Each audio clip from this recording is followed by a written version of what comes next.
Oh shit, the new generation is among us. Of course, I am talking about Boruto. The first episode just released yesterday, and I am so excited to talk about this, guys, and review it with you all because I was so excited when that new generation started. Oh my god, was it epic. What's going on, all you Naruto? Actually, oh, wait. Actually, what's going on, all you Boruto fans? Because Naruto is now officially over. We are now moving into Boruto, Naruto the Next Generations. This is a great looking show. I cannot wait to see how it unfolds. And, you know, this is just really cool that they're bringing a new generation of ninja around.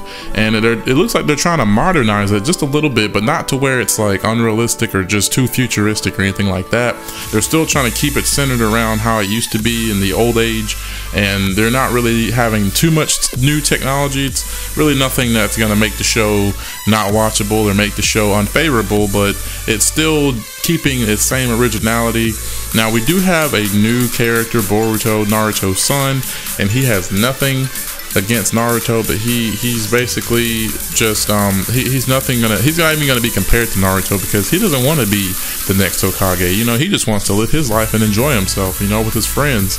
And one of the biggest things with Boruto against Naruto is he feels like Naruto is never there to really be a dad because he's so focused on being Hokage. Not to mention, Naruto never punishes Boruto for acting out or even doing something that he shouldn't. It always has to rely on Hinata, his mother, in order to discipline Boruto, and Boruto really just doesn't appreciate that.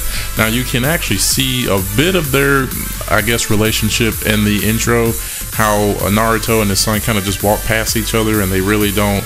You know, Naruto acknowledges Boruto when it's, you know, when he's around him, but Boruto's just like, I really don't care what my dad thinks, or I really don't care if my dad, you know, pays attention to me or not. But, you know, he like I said, he just really wants to do his own thing, and it's really cool. I really like this whole thing so far. It's only been the first episode, but at the beginning of this episode, I really want to touch base on this. At the beginning of this episode, we saw that Boruto was fighting some guy who looks like he had just decimated the Leaf Village yet again, and he even mentioned something. I believe his name was Kawaki, and he mentioned something saying that you know, I'm gonna make you the same as how I made the 7th Hokage. And I'm like, did he kill Naruto? And if he did, how did that even happen? You know, how did they even get to this point? And I know overall, or you know, over time they're gonna get to this whole thing, but it really makes me think, like, how would they even have gotten to this point in time? It's like Naruto is a very strong character. I'm not saying he's the strongest on the show, but he is a very strong character, and I really just don't see him being killed to someone like Kawaki. You know, he doesn't even look like somebody who is anywhere as bad as Madara, or even someone like Kaguya. You know, Naruto fought both of them, and if he was able to combat both of them and win, I'm really interested to know how he lost to someone like this guy, you know? So that's really one of the things that'll keep people interested, and I'm glad they did something like that to keep people like hooked to see how they got to that point. Now, this person could be, this Kawaki person could really be someone who was like Pain, and Boruto has to save the day instead of Naruto, and maybe, just maybe, if everyone's not already dead, then they can get revived or something. I really don't know. I can't wait to see how that happened, and just to see what leads up to that whole situation. Now, also at the beginning, or not at the beginning, but during this episode, we saw that Boruto noticed something in one of his friends that he made. He noticed this dark aura coming from his friend, and he was like, I wonder what that is. And the only way he was able to see that was the fact that Boruto has Byakugan. Only in one eye though. So I don't even think Boruto knows of Byakugan yet, because once he saw that, he was like, what was that? I really feel like Boruto didn't even realize he activated it, and it's just something that kind of happened, and it's probably going to be something that he learns to control, and maybe even bring up to his mom or something. Maybe Hinata will notice that Boruto has it and will say, well, listen, I got to teach my son about how to use this thing properly. And that's what I'm saying. There's a lot of interesting stuff that happened this first episode. Now, I know a lot of you anime fans who have been with my channel for the longest time have noticed that I used to do a lot of gameplay with Naruto and doing a lot of what-if battles and whatnot, and I really wish I could have done the Boruto update, and I really wish I could have played through it, but I thought I had the season pass for that game in order to get it for free, and I guess I didn't have it. so I didn't unfortunately get to play it. So I'm just gonna probably start doing a lot of the episode reviews whenever they come out, or even do predictions on the next episode, what I think will happen. And then that way, you guys, it'll give a better chance for you guys to interact with me. For those of you who enjoy anime, and those of you who also enjoy Naruto, this will give us a chance to communicate in the comment section. That way, if you guys may agree with me on something or even disagree, you can leave it down below in the comment section, and that way we can have our little dispute down there, and whoever else wants to join in on the conversation is welcome to do so as well.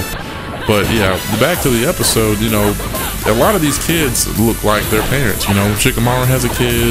I believe Choji had a kid. I'm not positive, but I'm pretty sure he did. I think everyone in this series had a kid with someone else, and I know Orochimaru's didn't have a kid, but I don't even know the guy's name yet. He hasn't been introduced in the first episode. But I do know Orochimaru had a test subject, and this kid is the result of that, and he ends up becoming friends with Naruto, or Boruto and Sarada, and then that way it's the three of them, and I know they get put onto a squad at some point, and I can't wait to see who trains them. I'm pretty sure Konohamaru is going to be their teacher, and maybe he'll even be their sensei when they go out on missions and stuff, which would be really cool in my opinion. And it would also be really cool, I think, if Sasuke were to just randomly show up from time to time, as you know, maybe just in case they can't handle something, or something gets too heavy and Konohamaru's not even enough, or they end up having to rely on someone like Sasuke, because you know Sasuke is still roaming.